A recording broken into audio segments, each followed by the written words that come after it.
Ooh la la, it's a story time. Grab your hot drink. That was a break. Give me your prediction. What's the story is gonna be about? The title is The Call. Ooh la la. Ooh la la. It is scary, but we shall see. Is it a ghost? We shall see. Yes. Yes, guys, grab your hot drink, whatever. If you're ready or not, here we go. Yes, it's scary time. If you have a weak heart, if you're gang, tap out while you can. I tried to make it PG, but this is an 18 plus channel. You know what I mean? So I like to take my freedom, even though I don't talk about with a lot of inappropriate stuff. Okay, I'm getting distracted. Today is called The Call. Oh la la. Are you ready? Today, the story is called The Call. Ooh. There was this girl. She lived in this house by herself, all alone. She's around, let's say 25. She had her life together every day. Going to work, coming back from work. It was simple routine. There was nothing special about her. Until one day, there was this one call.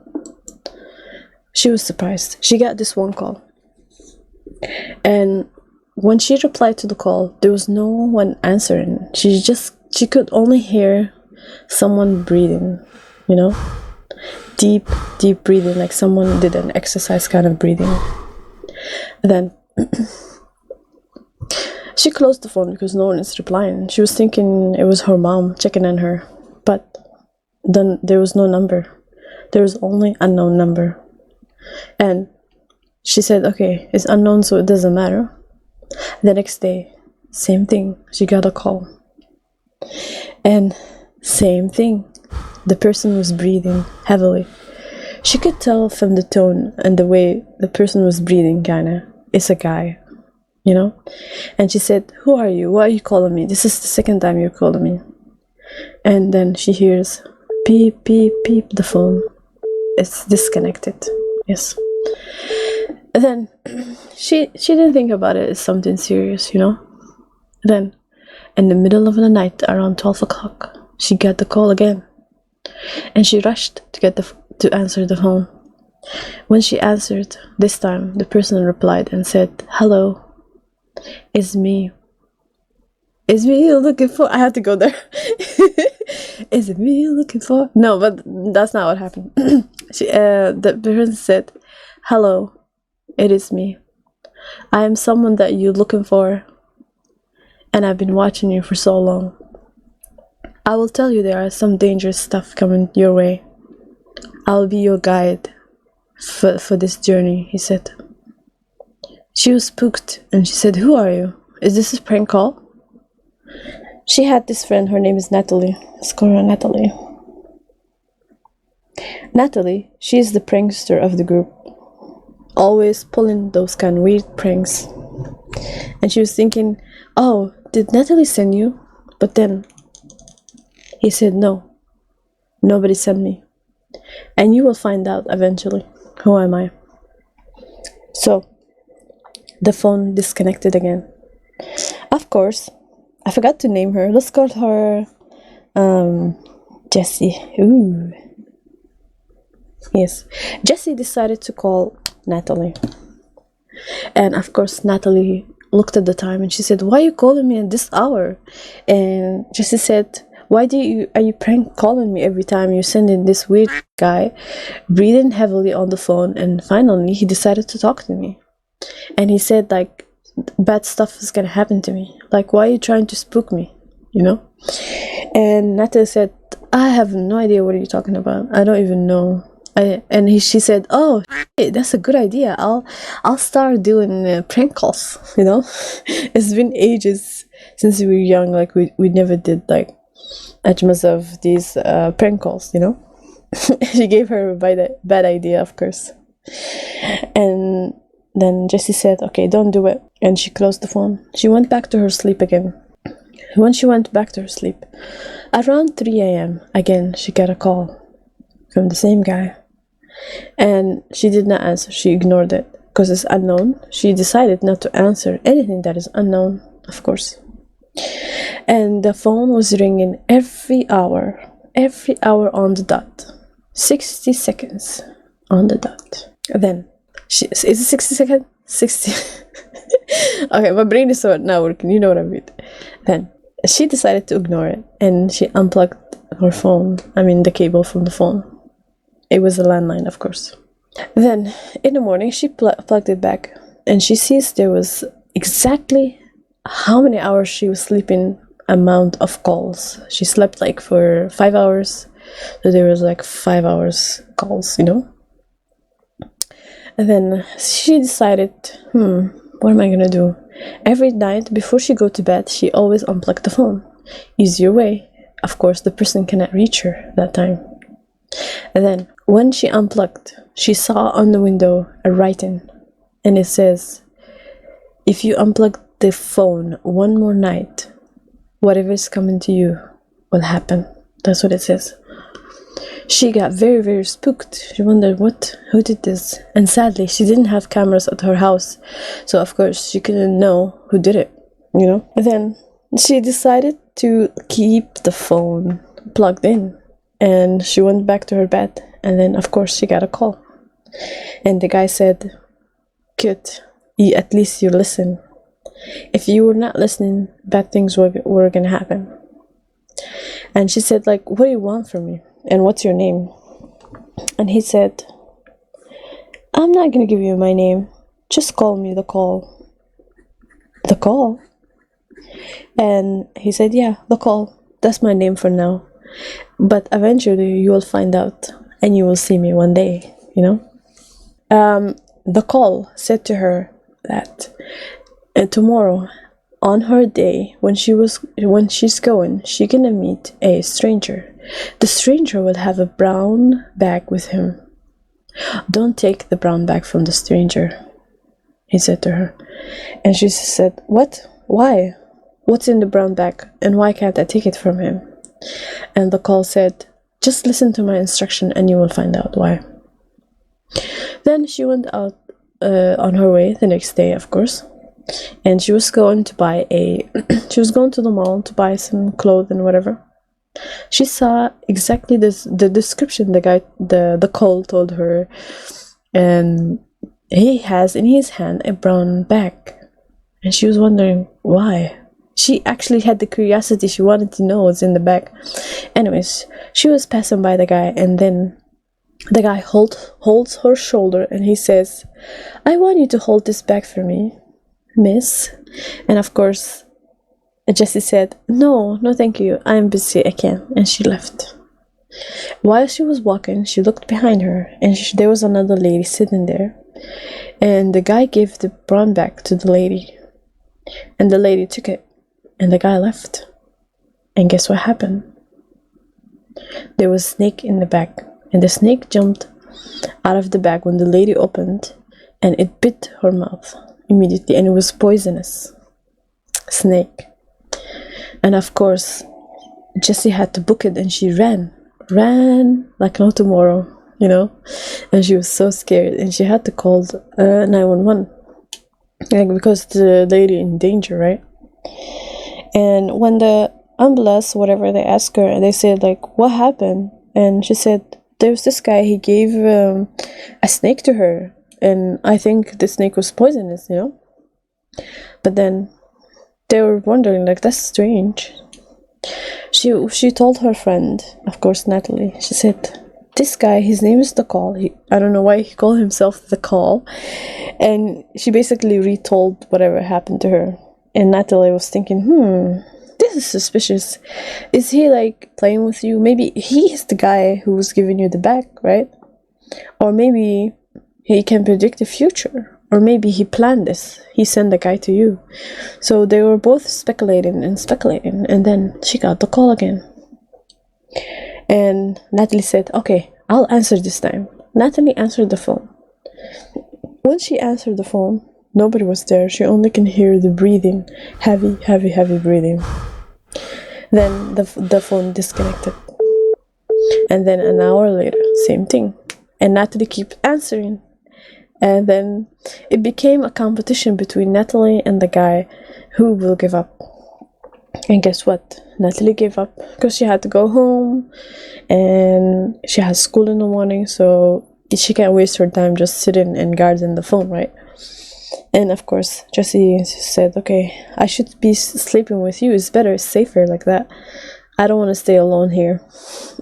And of course, Natalie said, oh yeah, of course, come to my house. And they both went together to their house. When they went to their house, of course, Natalie has cell phone, right?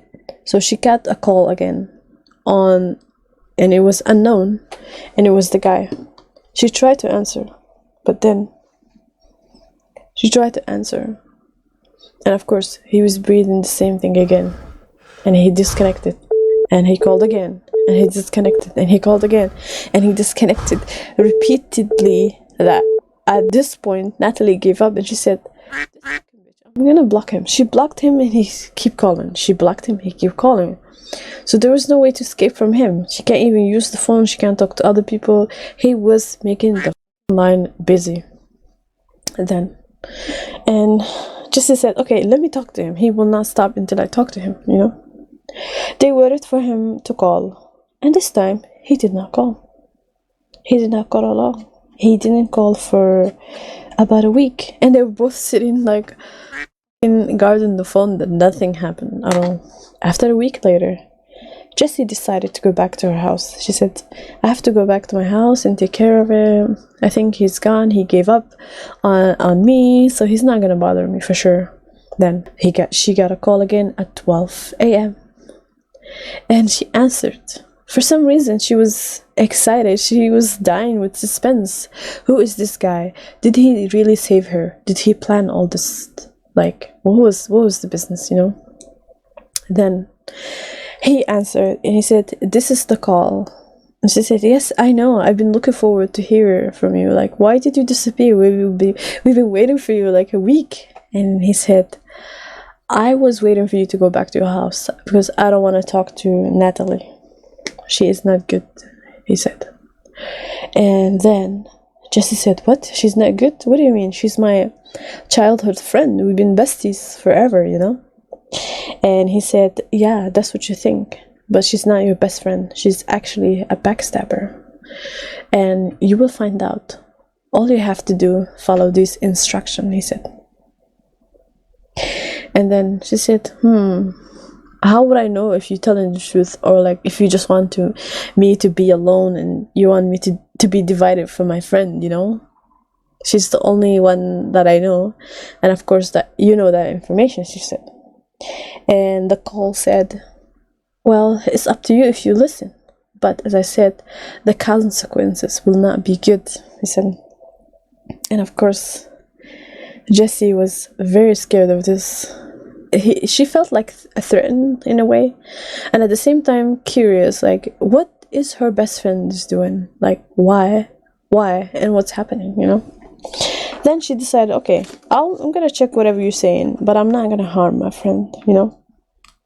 And he said, first thing is, I want you to check your bank account and see when was the last time that you checked your bank account. And she said, oh, I never checked my bank account. And he told her, when you check the bank account, you will see that Natalie uses your card. She uses your money. That's the first thing.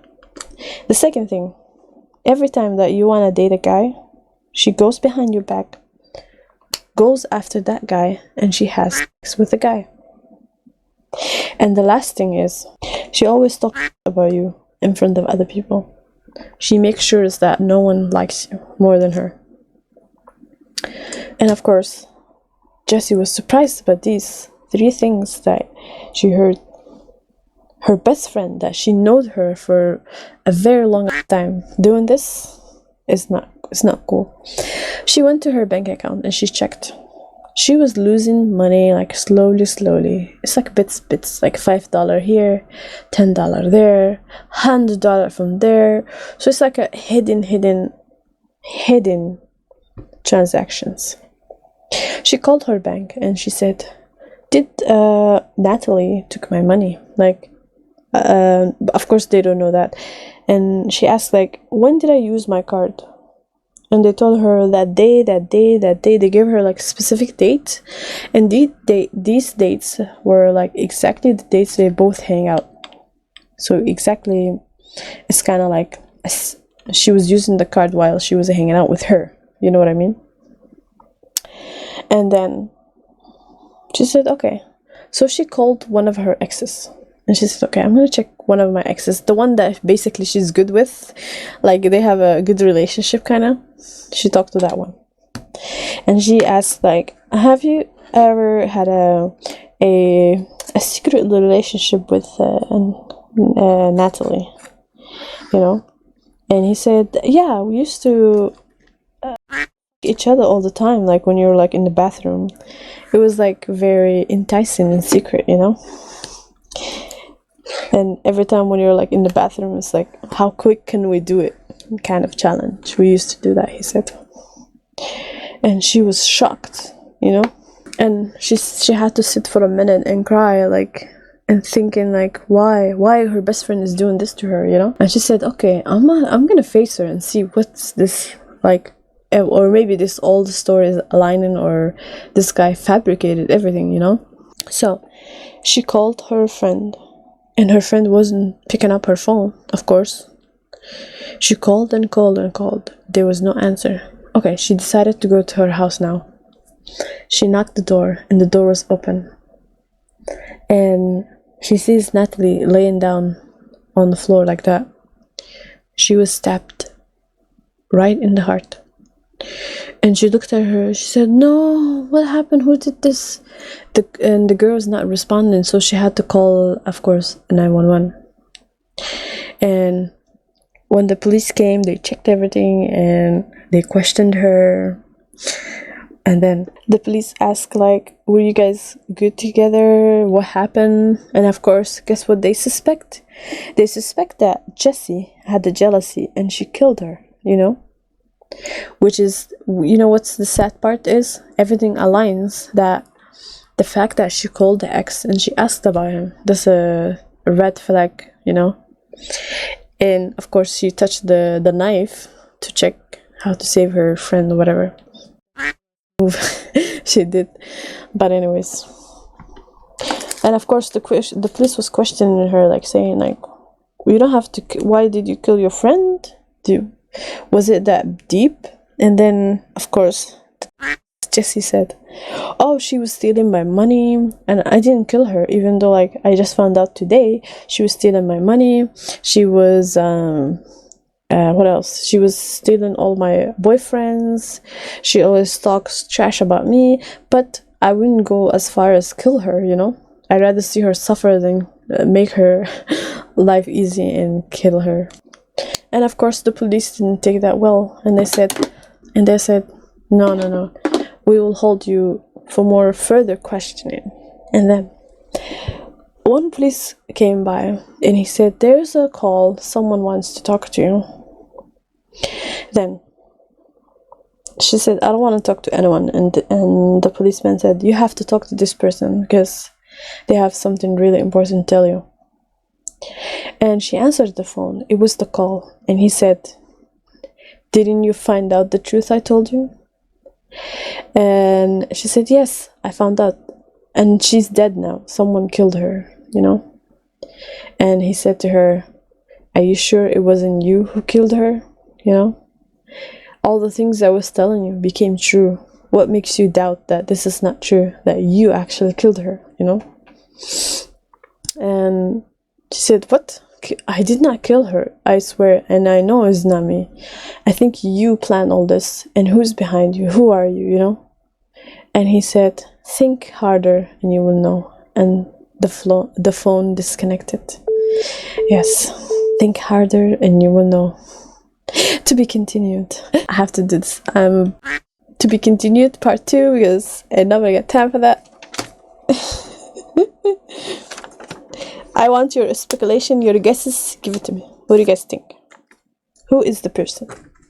Or did she really kill her, you know? What do you guys think? I want to see who the smartest person who can Guess what's in my brain cells? By the way, all the stories is on the spot. I do not plan ahead because I nobody got time for that. Did you guys like the story? Was it spooky? It wasn't spooky enough, I guess. I need more spices. Technically, the stream should be ending right now, but today you guys get to see and enjoy what I do by myself, all alone, before I go to bed. Okay? Yes, story time is ended, so if you were here for story time, have a good night, sweet dreams, or have a good day. If you just want to hang out, you're welcome. I'm just gonna play